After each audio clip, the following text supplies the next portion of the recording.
Haces recap de las fotos del viaje, haces recap de los reels del mes, haces recap de las rutinas de la semana. Nosotros te hacemos el recap del día. Lo que sucedió en Colombia y en el mundo en noticias, deportes, economía, tecnología, entretenimiento, redes, tendencias, todo en Recap Blue. Aquí comienza Recap Blue. Presentan Silvia Patiño y Lucas San Pedro. Feliz noche de martes para todos. Es un gusto saludarlos en Recap Blue. Hacemos una recapitulación de los hechos más importantes de Colombia y del mundo para que ustedes terminen el día bien informados. Lucas, buenas noches. Silvia, buenas noches. Terminamos ya las eliminatorias. Óigame, hasta dentro de un montón de tiempo no hay.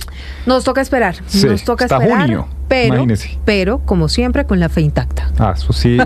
Ahora, yo sí le voy a decir una cosa. Si Colombia no clasifica a este mundial, donde tenemos ¿tantas 6 opciones? cupos y medio, no, pues complicado. Pero no, con la fe intacta siempre. Con la fe intacta siempre. Yo le he dicho, se lo he dicho a usted muchas veces, con la fe intacta. Pero si le parece, arranquemos porque hoy tenemos un recap corto.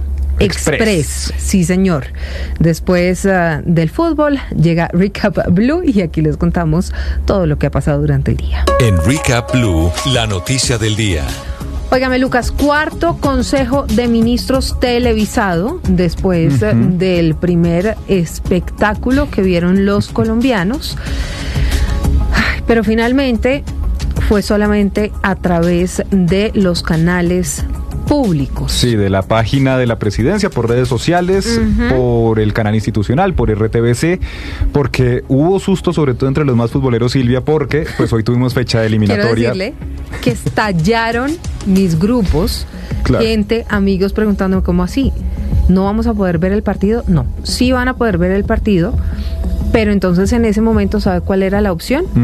Ditu. Claro, usted baja Ditu. Ditu es la opción para todo, para absolutamente todo. Ustedes descargan Ditu y ahí pueden ver todos los partidos, porque además hoy tuvimos partidos en simultánea, que los pudieron ver a través de Caracol 1, 2, 3 y 4. Las 4 señales ahí en simultánea. Que además es una maravilla, Silvia, porque claro, la señal principal del Gol Caracol, por supuesto, estuvo con el partido de Colombia. Pero claro. Pero si de pronto entre los más futboleros que dicen, oiga, quiero chismosear cómo va este otro partido, ahí estaban las 4 señales de Caracol Sports ahí en Ditu. Si no lo han bajado, es momento de que lo hagan, porque además lo mejor de todo no es la selección Colombiana, no son las eliminatorias, sino que Blue Radio y Recap Blue está allí. Claro. Pero volviendo a lo que después de los partidos aquí está estamos, Blue Radio. Nos estamos viendo por ahí. Ustedes ponen recap para saber qué fue lo que pasó durante el día. Pero volviendo a la pregunta que usted me hacía, hubo susto entre los futboleros, sí, porque señor, se anunció que iba a haber el cuarto Consejo de Ministros, que iba tanto por canales privados como públicos, y a las 4 de la tarde, hora en la que estaba el medio tiempo del primer partido. No, eso de verdad, Lucas, hubiera sido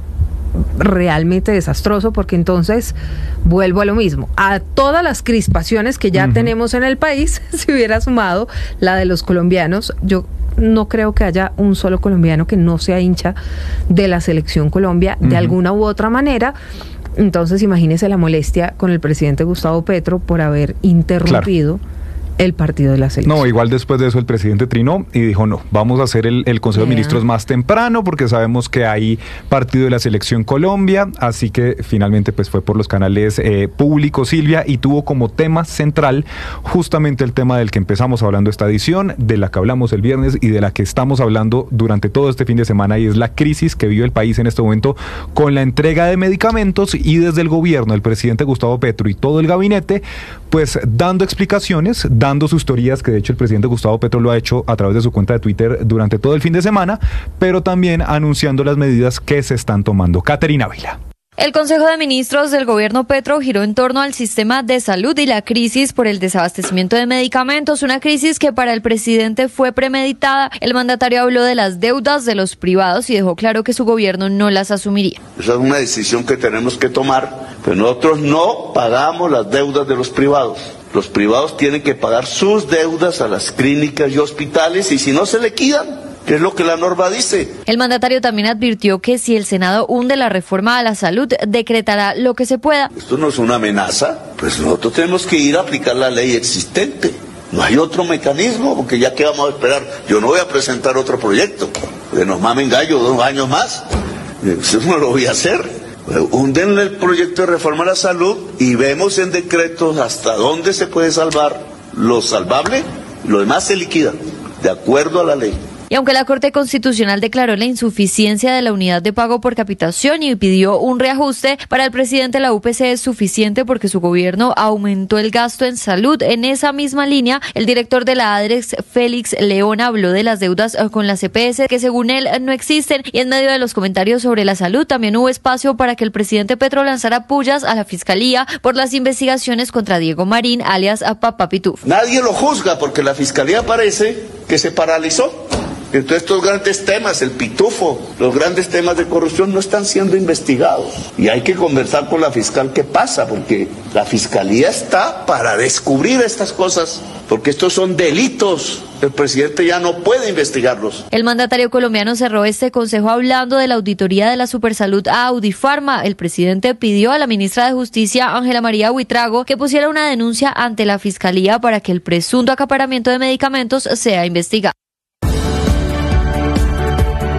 Si tienes un proyecto sostenible que haga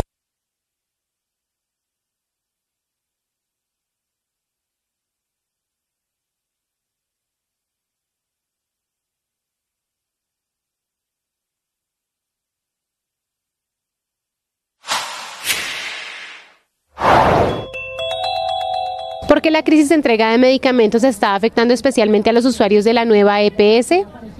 Sobre esto habla el exministro de Salud, Alejandro Gaviria, en Mañanas Blue. Porque la nueva EPS es la EPS más grande del país, que tiene más de 11 millones de afiliados. Porque los problemas financieros se han agudizado en la nueva EPS, porque la nueva EPS tiene una población de mayor edad, que heredó la población del Seguro Social, y porque la intervención no resolvió nada. Esto y todo lo contrario, y lo que han hecho los interventores es lidiar con un problema muy complejo. Han existido también denuncias de inestabilidad de la red, de decisiones caprichosas de decir con quién trabaja aquí, y desde el año pasado yo he oído también rumores de corrupción. ¿En la nueva EPS, dice usted? Sí, en las EPS intervenidas en general y en la nueva EPS, recuerdo, eso fue por allá en el mes de marzo, abril, yo estuve en Cartagena dando una conferencia y varias personas me dijeron, nos están pidiendo plata por pagar. Sigan toda esa información en bluradio.com. En Blue le ponemos cara a la...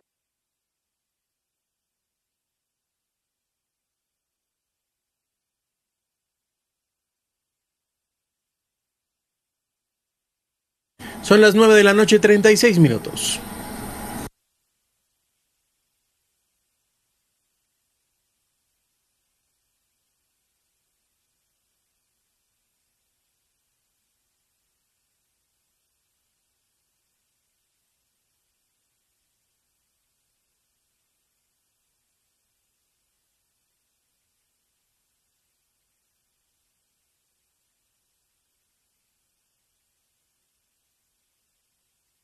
En Recap Blue, el día en el mundo. Y en Recap Blue es momento del mundo y de anticiparnos a los hechos, Lucas, porque esta semana va a haber encuentro clave en Panamá. Dos encuentros realmente, Silvia, uno como usted lo dice en Panamá, pero hay una reunión muy importante que de pronto ha pasado un poquito desapercibida porque se confirmó a lo largo de este puente. Estábamos todos desconectados, descansando, y es la visita, Silvia, de Kristi Noem, que es la secretaria de Seguridad Nacional de Estados Unidos. A Colombia. A Colombia. Va a hacer una gira y mire los países y por qué le digo que es importante. Arranca mañana miércoles 26 en El Salvador, donde va a visitar el CECOT, que es el Centro de Confinamiento contra el Terrorismo. Que es a donde mandaron a los 200 venezolanos desde Estados Unidos. Supuestamente identificados como miembros del Frente Aragua. E invocando esa ley de más de 100 años de enemigos extranjeros. Entonces va a hacer un tour por esta cárcel junto al ministro de Justicia de El Salvador, Gustavo Villatoro, y en la tarde de mañana se reúne con el presidente de El Salvador, Nayib Bukele, que usted sabe, tienen unas excelentes relaciones. De hecho, varios miembros de la administración de Donald Trump han dicho que el país más alineado hoy por hoy con Estados Unidos en la región es El Salvador, y que es su socio número 1. El jueves va a llegar a Colombia, va a llegar a Bogotá la secretaria de Seguridad Nacional, se va a reunir con la canciller Laura Sarabia, con el ministro de Defensa Pedro Sánchez, con el director nacional de la policía Carlos Fernando Triana y con la directora de Migración Colombia, Nigeria Rentería. Pero perdóneme, ¿y no hay reunión con el presidente Petro? Y eso va a ser al parecer, según la agenda que envían desde Estados Unidos, en la mañana, y en la tarde, reunión con el presidente Gustavo Petro. Se acaba la agenda el jueves 27 y el viernes la secretaria Noem sale para México, donde se va a reunir con la presidenta Claudia Sheinbaum y con el canciller Juan Ramón de la Fuente. Esto no es coincidencia, Silvia, esta gira. No. Justamente porque están viendo a Colombia como un país estratégico en cuanto a la migración. Todos sabemos la cantidad de venezolanos que han o están en nuestro país, 2.800.000, o que han tenido tránsito a través de nuestro país y han subido hacia Estados Unidos. Pero se acuerda que habíamos hablado incluso de un nuevo fenómeno que es la migración inversa. Sí, señora. Entonces, por supuesto, estos tres países no son coincidencia. No. Uno, porque justamente están deportando ciudadanos venezolanos. Dicen desde la administración Trump que todos son criminales terribles y miembros del Tren de Aragua y que ellos tienen cómo probarlo. Pero esa visita a Colombia es muy importante porque además es el primer alto funcionario, esta secretaria del gobierno de Donald Trump, que va a venir a Colombia desde que llegaron a la Casa Blanca, y después del impasse, que a propósito mañana es 26 de marzo, se cumplen 2 meses de ese problema, ese impasse que tuvimos ahí con los aviones de deportados. Exactamente. Pero yo le hablaba también de otra visita, que es la reunión del presidente Gustavo Petro con el presidente José Raúl Mulino a hacer en Ciudad de Panamá, y por supuesto que van a tener que hablar de ese tema de la migración, que es un tema que no solamente compete, sino que afecta a ambos países. Ha habido una reducción considerablemente importante en el paso de migrantes por la selva del Darién, luego de que el presidente Mulino llegara al poder y decidiera cerrar todo ese paso por la selva, pero además a eso entonces se suman otros fenómenos como la llegada de Donald Trump. Exacto. Y la imposibilidad, pero también el miedo que tienen los migrantes de arriesgarse pues para pasar un muy mal rato. Acuérdese finalmente. Que de hecho hablábamos aquí también hace unas semanas la propuesta que hizo el gobierno panameño justamente ante ese flujo inverso de migración, y es que decía, como ya no están pasando por el Darién, sino que se están devolviendo desde Costa Rica, yo no puedo, decía el presidente Mulino, hacer vuelos entre Panamá y Venezuela porque no tenemos relaciones. Entonces digo, va a haber un punto medio, y lo dio como un hecho, que va a ser Cúcuta, que está en la frontera por supuesto con Venezuela, y ahí en norte de Santander lo recibirían. De inmediato el alcalde dijo, no señores, aquí conversamos sobre ese tema con el alcalde. Aquí no podemos, tenemos una crisis terrible humanitaria en el Catatumbo, no tenemos cómo hacerlo, y eso se fue dilatando, pero póngale la firma de que ese va a ser uno de los temas de discusión el próximo viernes en Ciudad de Panamá. Pero también la interconexión eléctrica, Gonzalo Lázari desde Panamá con todos los detalles. Les saludo desde la Ciudad de Panamá, el epicentro de la noticia entre nuestro país, el Istmo y Colombia. El próximo viernes el presidente Gustavo Petro estará en el Palacio de las Garzas reunido con el presidente José Raúl Mulino, en lo que será su segunda visita oficial a territorio panameño desde la llegada del presidente Mulino el año pasado. Diversos temas son los que se van a conversar en esa reunión bilateral que tendrán allí en el casco antiguo de la ciudad capital. Hablarán sobre migración, hablarán sobre un punto interesante que el presidente Mulino ha traído a colación, y es la interconexión eléctrica que podría generarse entre Panamá y Colombia, un proyecto que se viene hablando desde el gobierno de Juan Manuel Santos y el gobierno de Juan Carlos Varela. También se pudiese hablar de lo que va a ser un proyecto ferroviario desde Panamá hacia Colombia, el mismo proyecto que está desarrollando nuestro país hacia Costa Rica. Son diferentes puntos, además de seguridad, obviamente la lucha contra el narcotráfico, los que se hablarán en una cita que tiene previsto que dure únicamente un día, desde horas de la mañana, finalizando en horas de la tarde. Óigame, Lucas, ¿qué fue lo que pasó con un chat en el que terminó un periodista, pero además en el que hablaban de temas relacionados con la seguridad nacional de Estados Unidos? Pues hoy dijo Donald Trump, Silvia, que ahí no había información clasificada. Ah, caramba. Que de hecho Mike Waltz, que es el consejero de Seguridad Nacional, no tenía ni siquiera que pedir disculpas, pero lo cierto, Silvia, es que imagínese... Se les filtró una información. Pongamos la situación en Colombia. Usted llega, está viendo su WhatsApp, aunque en este caso fue Signal, que es otra aplicación de mensajería, y de pronto aparece usted en un chat donde está el ministro de Defensa Pedro Sánchez, la canciller Laura Sarabia, la vicepresidenta Francia Márquez, y empiezan a discutir. En este caso estaban hablando sobre ataques aéreos contra los hutíes de Yemen, y de la nada le aparece a un periodista de The Atlantic y él empieza a ver y no entiende muy bien si esto era una broma, esto qué iba haciendo. ¿De qué se trataba? Finalmente, como una media hora después de esos mensajes, pues Estados Unidos efectivamente llevó a cabo los ataques contra los hutíes. Y lo cierto es que están investigando cómo terminó metido un periodista en un chat justamente donde sí se estaban atacando temas, dice Donald Trump, no clasificados, pero que sin duda alguna pues sí eran de seguridad nacional. Pues en Washington está Juan Camilo Merlano hablando de todo este incidente. Además, me sorprende que se hablan así con emojis y todo. No, esos son interactivos completamente. Para tratar temas tan importantes. Sí. Como ataques, nada más y nada menos. Temas de la defensa de Estados Unidos. Juan Camilo.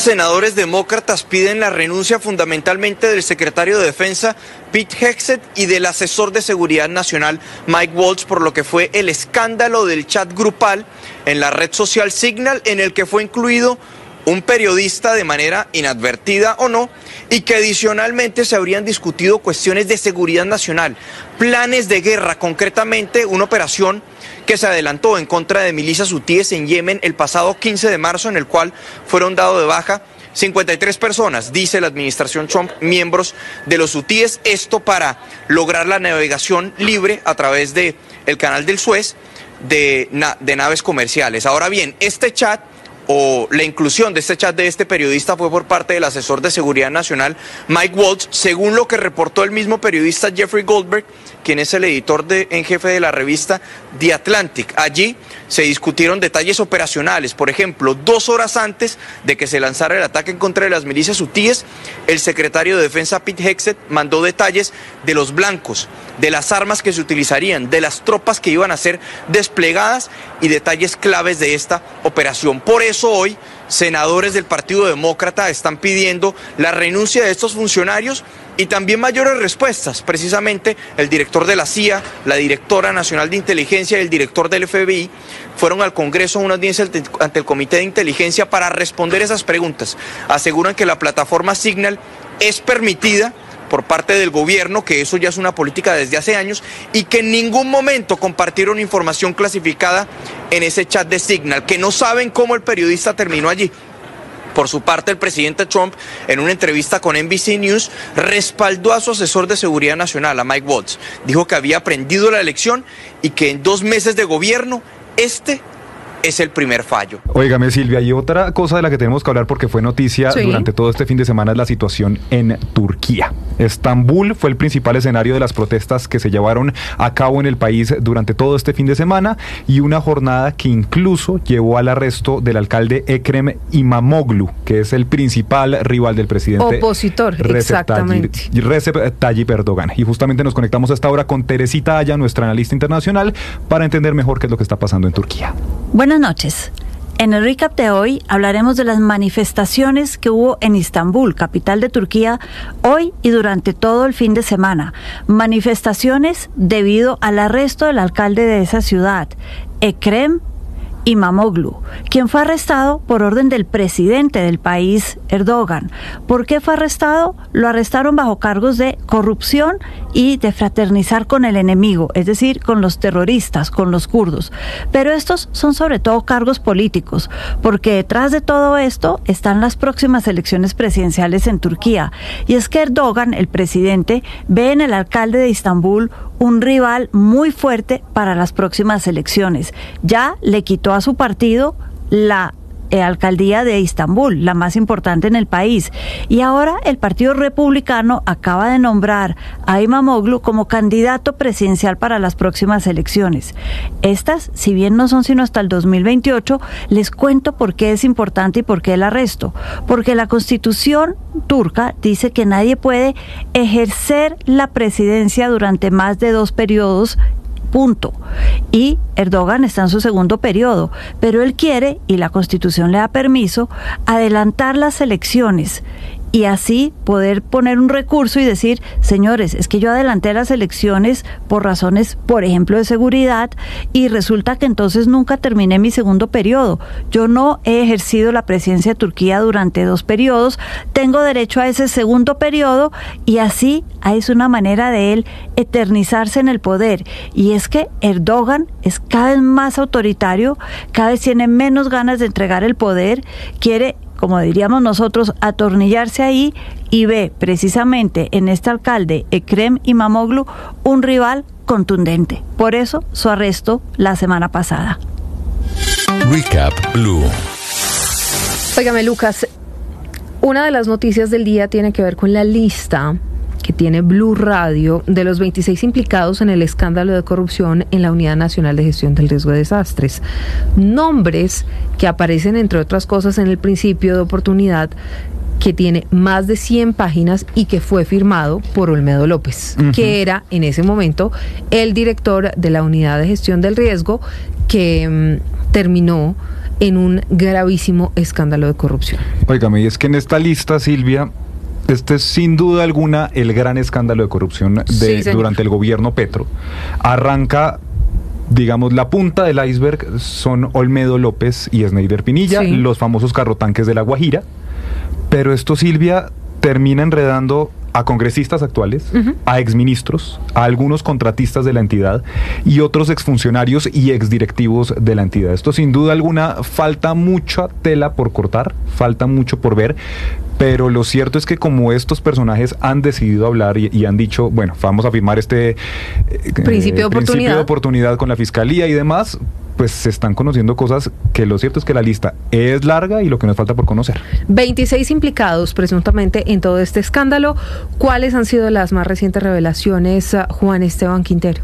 Las revelaciones más recientes apuntan a dos congresistas, Marta Peralta y Julio Elías Chagui. En el caso de Peralta, la Fiscalía la vincula con un contrato de 2.170 millones destinado a la compra de maquinaria para La Guajira, específicamente a Riohacha. La Corte Suprema de Justicia determinará si abre una investigación formal en su contra. Por otro lado, Julio Chagui Flores habría participado en la entrega de contratos de la unidad por 35.000 millones, luego de reunirse con Olmedo López en una operación que, según su testimonio, se ejecutó bajo las instrucciones del exministro Luis Fernando Velasco. Este contrato incluía un proyecto en el municipio de Sagún, Córdoba. Usted, Olmedo López, se reunió con el parlamentario Chagui Flores con el fin de materializar la instrucción del ministro Velasco Chávez. Esto es, entregar contratos de la Unidad Nacional de Gestión de Riesgo de Desastres por un valor de 35.000 millones de pesos. Y acordó con el senador direccionar un proyecto contractual en el municipio de Sagún, Córdoba. Varios congresistas de la Comisión de Crédito Público están salpicados en el entramado, como Guadid Mansur, Liliana Vitar, Julián Peinado, Juan Diego Muñoz, Juan Pablo Gallo y Karen Manrique. Ellos habrían buscado direccionar contratos a su favor, incluyendo la designación de sus propios contratistas. Es ahí cuando aparecen estos nuevos nombres, como el caso de Camilo Díaz, contratista asignado en el caso de Saravena, Harry Bejarano en el municipio de Cotorra y por último Juan Carlos Torres y Edilberto Torres, quienes actuaron en Carmen de Bolívar. Quedan pendientes varias figuras, pero destacan algunas que han recibido menos atención, como es el caso de Juan Camilo Llanos, contratista y asesor jurídico de la unidad, involucrado en la estructuración de los contratos. También está Jaime Ramírez Cobo, quien actuaba como enlace entre el Congreso y la Presidencia. Finalmente tenemos a María Alejandra Benavides, ex asesora del Ministerio de Hacienda, a quien se le delegó la coordinación de contratos por un total de 92.000 millones de pesos, tras una reunión con Olmedo López el 15 de diciembre de 2023. En Recap Blue, el día en Colombia. Lucas, la verdad es que hay bastante descontento social en el país. No solamente los usuarios de las diferentes EPS, de Autifarma, los que están teniendo inconvenientes con la entrega de sus medicamentos, sino que el descontento también viene de camioneros, de mineros y arroceros, que hablan de movilizaciones y de paros en medio de toda esta situación muy crispada que hay hoy en el ambiente en Colombia. Marcela Peña. Comenzamos la semana con varios sectores inconformes con el gobierno y 3 de los que han salido a paro en los últimos meses están hablando nuevamente de manifestaciones y sobre todo de incumplimientos del gobierno. Comencemos con los primeros, los camioneros. El año pasado levantaron el paro con el acuerdo de que el diésel iba a subir únicamente 800 pesos. ¿Qué pasó? Este fin de semana el diésel subió 75 pesos por galón. No hubo comunicado por parte del gobierno nacional, simplemente la notificación a las estaciones de servicios. Para el presidente de la ACC, Andrés Charfuelán, esto es un incumplimiento de lo que se acordó el año pasado. Entonces, aquí miramos un incumplimiento a la palabra y a la gallardía de un gobierno que dice ser serio. Entonces es muy preocupante porque así sea un peso que le incremente, no está dentro de los acuerdos. Los arroceros del país lograron levantar su paro hace poco más de una semana con el acuerdo del gobierno de una bolsa de recursos que iba especialmente dirigida a los pequeños arroceros. Hasta el momento no se ha firmado la resolución que permita la entrega de los recursos y ellos ya están hablando de nuevas movilizaciones.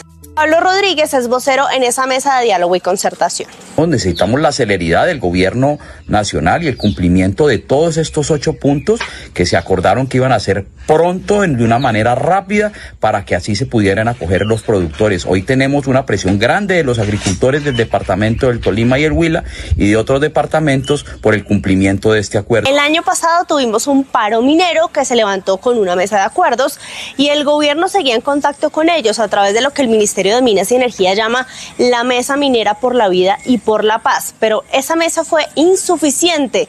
Ya comenzaron nuevamente un paro minero indefinido. Entre sus demandas está, por ejemplo, el hecho de que quieren que paren los operativos de la fuerza pública contra ellos, dicen que los están criminalizando y dicen también lo mismo que camioneros y que arroceros, que el gobierno no cumple lo que promete. Y el exministro de Comercio, Luis Carlos Reyes Silvia, contó hoy en la Corte Suprema lo que sabe sobre el presunto traslado de recursos de la DIAN, entidad de la que fue director, a la Unidad Nacional de Gestión del Riesgo de Desastres. Además, cuando salió de la diligencia, reiteró que él mismo le alertó al presidente Gustavo Petro sobre estas irregularidades. Sergio Barbosa.